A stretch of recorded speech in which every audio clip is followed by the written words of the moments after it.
Nung isang araw, balak ko sanang magbenta ng sisig na nasa tab. Kaya gabi pa lang, nag-PM na ako dun sa suki ko sa palengke. Ang sabi ko, reserve ako ng pisngi ng baboy sa halagang 350 pesos. Kinabukasan nung nakuha ko na yung ating yobab, nilinisan ko siyang mabuti, nilaga ko. Pagkatapos ay pinirito ko lang ng crunchy na parang ganyan.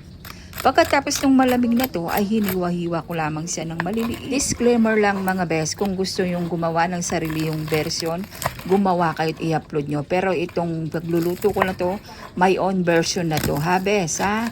Baka sabihin nyo na naman, hindi ganyan ang pagluluto ng sisig. Hindi ganyan, hindi nilalagyan ng ganyan. Oh, di kayo na. Kayo na yung mga magagaling. Basta ako, ganito ang way ng pagluluto ko. Tapos nagpiga na ako ng kalamansi. Bali yung sibuyas dito, hindi ko sa hiniwa-hiwa ng maliliit. Nilagay ko na lang sa ating food processor para madali. At hindi umiyak yung aking mata. Dahil nga alam niyo naman, pag naghihiwa tayo ng sibuyas, Diyos ko, nakakaiyak mga bes. Siyempre, pag sisig, kailangan mayroong sili. Sili na maanghang. Nung natapos ko ng hiniwa yung ating mga ingredients sa yung yobab, pinaghalo-halo ko lamang ng lahat.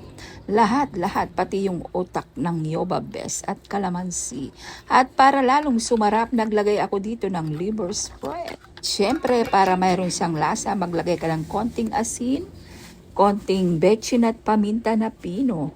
Kung gusto mong lagyan ng toyo, pwede rin naman. Tapos mekos-mekos mo lang na parang ganyan.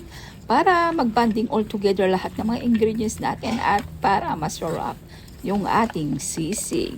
So anyway mga bes, bali nilagyan ko rin pala ito ng luya. Hinabol ko na lamang mga bes. Tapos anyway, kaya pala ako gumawa nito dahil bala ko sanang magbenta ng sisig na nasa tab. Ang presyo sana 200 pesos bawat isang tab. Kaso nga lang bes, dito sa natapos nating sisig, bali 2 tab lang yung natapos natin dito nagawa. Masyadong kukunti, tapos ibebenta ko siya ng 200 pesos bawat isang tab. Tapos ang pinuhunan natin dito ay 480. So lugi tayo bes. Baka siguro mga 300 pesos ko siyang ibebenta.